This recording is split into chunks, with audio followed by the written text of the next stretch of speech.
Baadhi ya wenzako mawaziri wakiwa ambao wamekwenda kule ili kuweza kulaki ile shehena ya mafuta. Kidogo tusikie kinachoendelea, afu tuweze kuja tuendelee na mjadala. Watazamaji, tuelekee Mombasa tusikie mawaziri wa kawi akipokea shehena katika bandari ya Mombasa.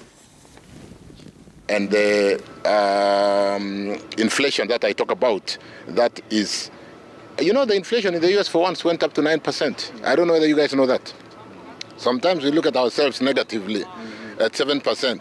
The US hit a high of 9% from an average of 0.2 to 1%. Of course, they have brought it down to 0.5%, which is a testimony of what we are saying. It's a temporary. As they cure the economy, we also take appropriate measures as a country so that we are not impacted by what's happening out there. We secure our economy, and this is what the G2G is basically doing. When I have one last question, maybe you can update us about the storage facility at KPRL, because the main problem of Kenya is lack of storage facility for petroleum products. Maybe you can update us. The main problem everywhere world around is investment, and we can only invest to the extent of ability. At the moment, we have converted some 200 metric ton tank farm, 200 KT tank farm in KPRL. That's what we are using at the moment to complement the traditional Kenya pipeline tank farms. We're bringing another 100,000 metric tons by end of this year, and there's another 100,000 which is coming on board. So there's a conversion program which is currently running. We're trying to accelerate that. As you see this ship, the one on the other side, the tanks are now full, so it is idling while we evacuate or do what you call ullage creation, pumping out to the market. And that was also impacted by unavailability of dollars. You would have the shilling and you can't buy the dollars, and the ship is waiting for you as you look for the dollars. So we are addressing a myriad of challenges that were more really global in terms of the economic impact. And as we do that, we will basically see, very good question. We are also going to be investing significantly on the tank farm. We are working at the moment to see how to have KPRL more relate or owned by Kenya Pipeline Corporation as opposed to the current lease arrangements, so that they can use the asset to secure funding and do more tank farms. We'll also be doing a 30,000 KT tank farm for gas. You've heard the President talk about securing our rural folks to go to gas, LPG, in the next 3 years. So we'll be doing, in a short while, a priority project, a 30,000 metric ton tank farm for LPG in Mombasa, and we'll work intraland to make sure that we have supporting facilities to take the gas to our homes in that timeline, that very challenging timeline that we've been given. Asante. That is very important, because that question you raised is also to show that once you have we have a solution in terms of long run supply, but it also tells us that we have to now get another permanent solution in terms of storage. This is what we are really saying. When you come up with an innovative solution, it creates a momentum to solve other problems that have been there. And so you can see that the investment is going to be very critical for us to ensure storage. We have seen that we can have a route for long-run supply. Then you now create a room for momentum for investing in storage. All these are working together. And that is why you see, even when we call you here to witness this, it's actually to see the positivity of an innovative solution that creates a momentum for other solutions to be solved.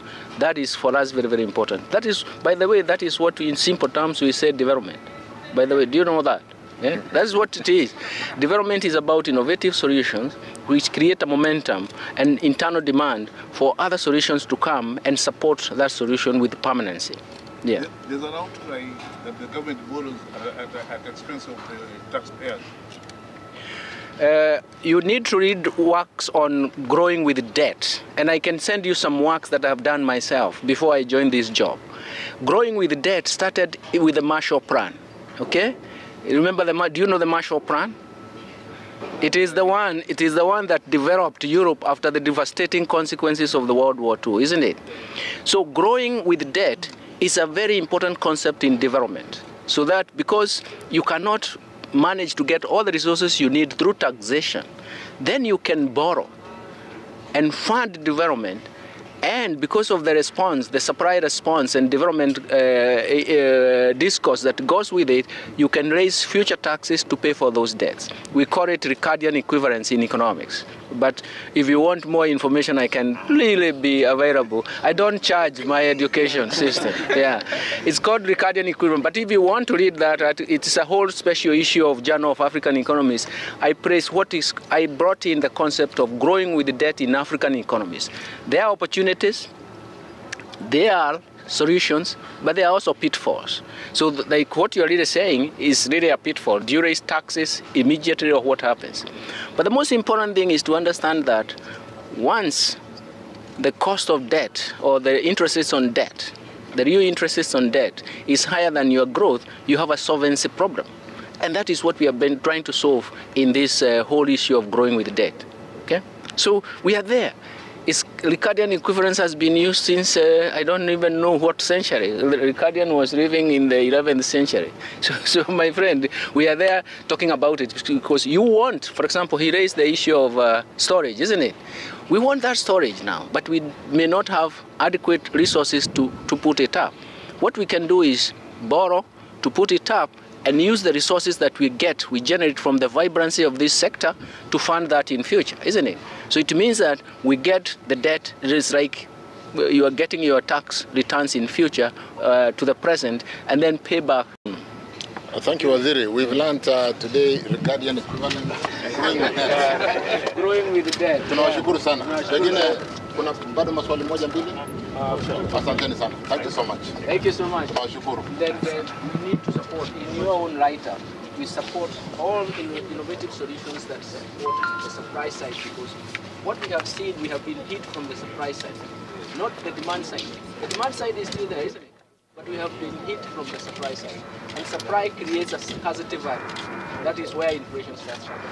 So thank you very much. Thank you. Shukran.